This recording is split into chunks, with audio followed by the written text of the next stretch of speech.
Hi, I'm Edward Funk, and this is podcast number 80.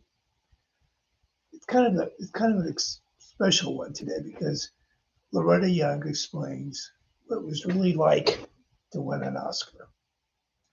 Okay, so the 1947 Academy Awards of Motion Pictures Arts and Sciences, the nominations for Best Performance from an Actress were Rosalind Russell, Morning Becomes Electra.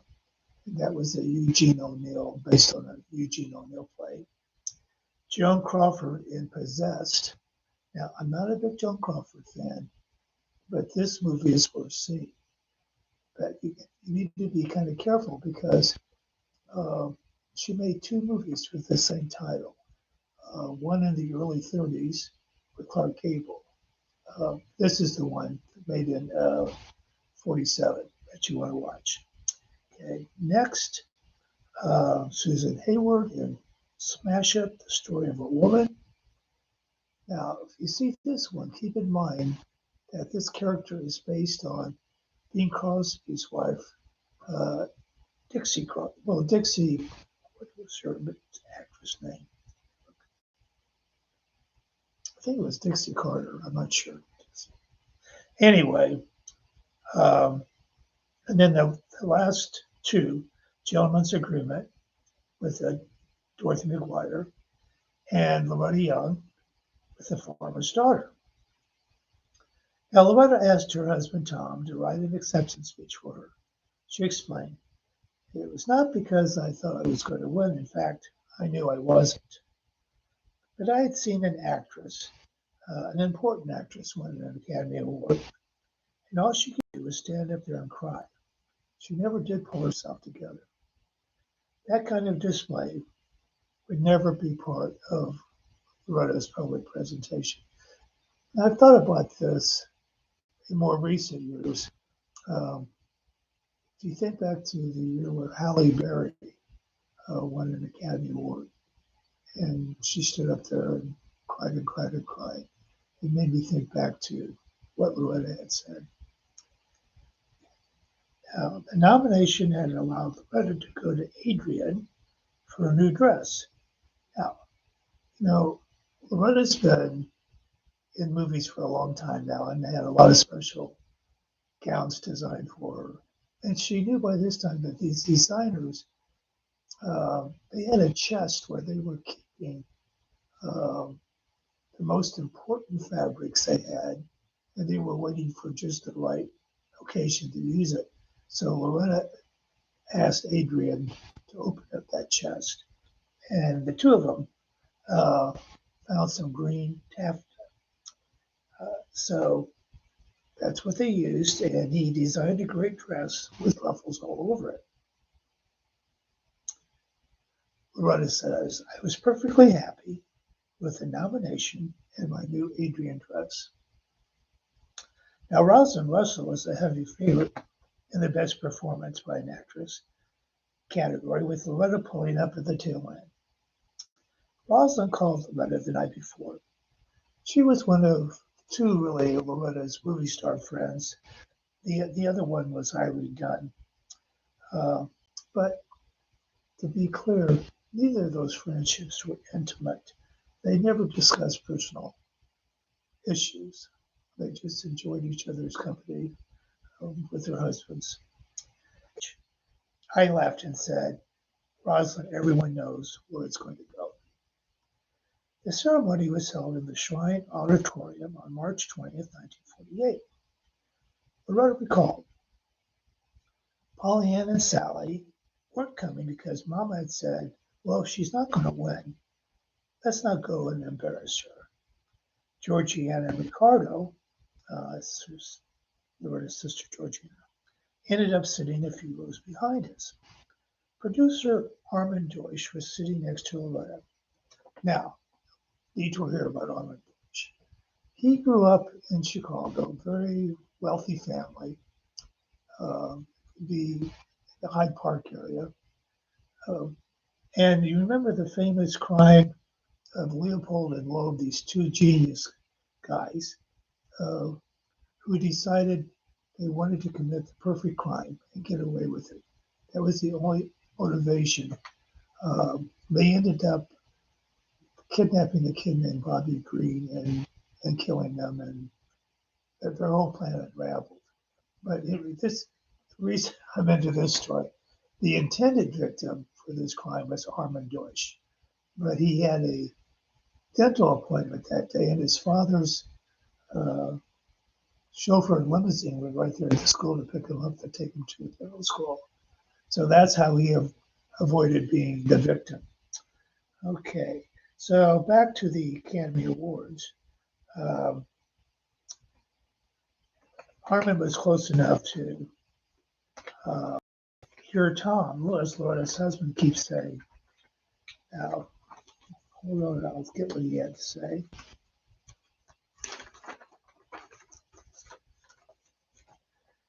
He kept cautioning her to not get her hopes up. Finally, Harmon heard Loretta say, "All right, Tom, you don't have to keep telling me that." Now, director Delmore Davis produced the ceremony that year, and Loretta recalled. They had constructed a huge Oscar, a couple of stories tall, that took up half the stage. Several chairs were built into the pedestal where the real Oscars sat. Now there was just one left. Back in those days, the last presentation of the evening was saved for the Best Actress. Then Freddie Marsh, this is Loretta talking about Freddie Marsh, said, "Ladies and gentlemen, this is the award that Oscar loves the most. And if you listen very carefully, uh, we're going to turn the lights down. You're even going to hear his heartbeat." So they did turn the light down. You could hear the heartbeat, and it was very dramatic and very emotional. Then Frederick March said, "And the winner is Loretta Young." The lights went booming up, and Loretta's voice. I was in shock. The whole place stood up, and I heard Georgiana scream, "Oh, Loretta." Now, I cannot tell you how thrilled I was. I just kind of sat there, stunned and thrilled to death. Then Tom said, "Well, you better go get it." I remember walking up there and thinking, oh, I should have taken my gloves off. But thank God I didn't because um,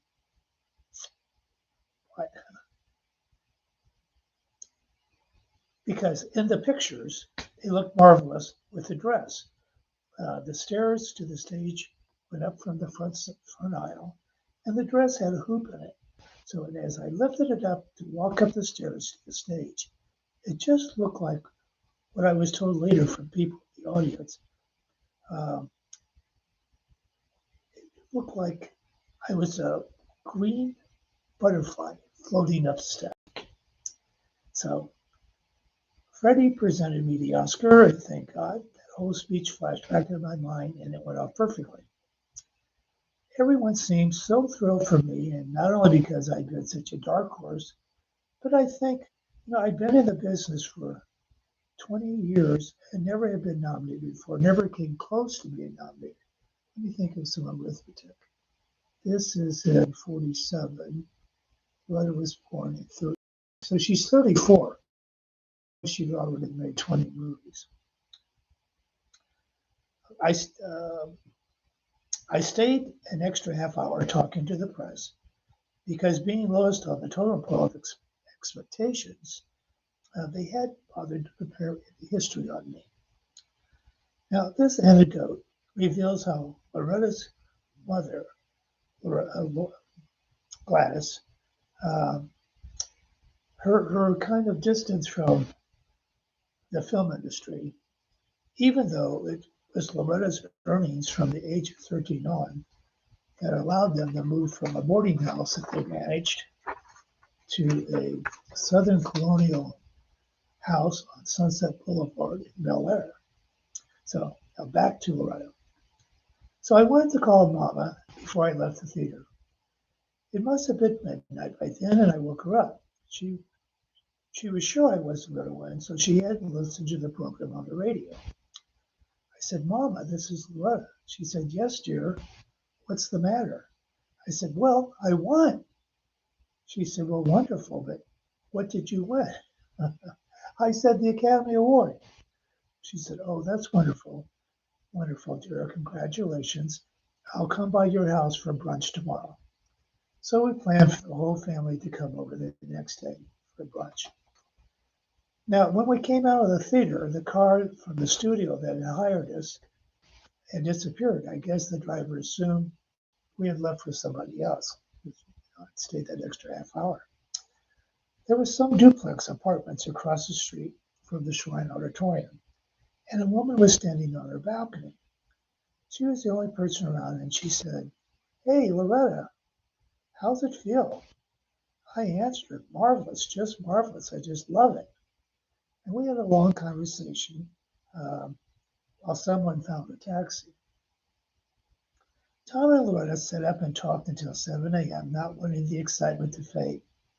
Later that day, after the family had left the brunch, Loretta received a phone call. She remembered. That was Sister Marina.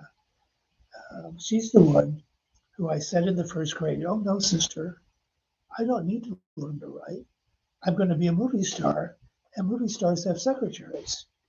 So she was in the convent infirmary, but she had listened to the ceremony on the radio. She said, oh, dear, I just knew you were going to win, and I stayed up all night. Loretta could now truly think of herself as an actress after 2 decades of being a movie star. She had done it on her own terms. She had never played the part of a terrible person, lest the audience might have confused her with that character. And unlike Betty Davis, an actress Loretta admired greatly, she was unwilling to stretch herself into a role in which she would look unattractive. A few months later, Loretta was starring in The Accused. Well, incidentally, this is a good movie if you can find it, at Paramount, and recalled a pleasant surprise. I went off the stage one time, and there were some men constructing a set on the other side of the street. By this time, hold on, please. I'd gotten over the thrill of winning, and from way up high, one of those construction men yelled, hey, champ. I heard it, but I didn't know that he was talking to me. So he went right on walking. So I went right on walking. Then he said, Loretta, you are the champ. I said, oh, yeah. And we both laughed. And I thanked him. And it occurred to me that it's just all so fleeting. For here you are, and then the next year somebody else is. Now, Loretta also had her family to keep her in check. Sally recalled, after she won the Oscar, she was so uptight. She was this big movie star, and she wanted all of us to be conscious of our behavior. And Mama did behave, I guess, but I didn't. It made Loretta nervous when I was gay and laughed a little too loudly at something. I just couldn't take her that seriously. She used to bug me if I was with her in public. The way she spoke sounded phony to me. As for those of us who were there, we didn't matter. We didn't matter to Loretta. She was someplace else, playing the movie star, I guess. Now, I have my own little PS to this.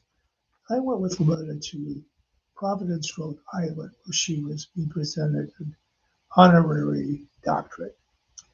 And I remember being in the lobby of the hotel, and there were people there, fans of Loretta, that were talking to her.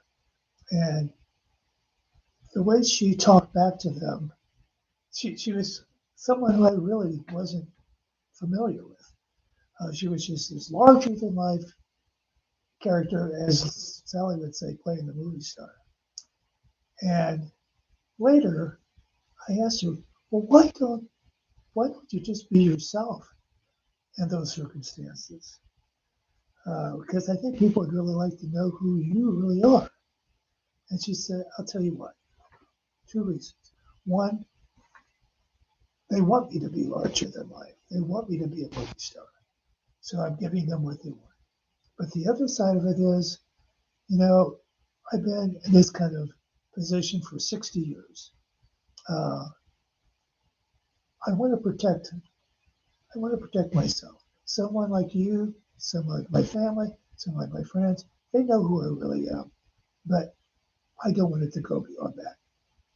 So anyway, that is it for this podcast. The next one,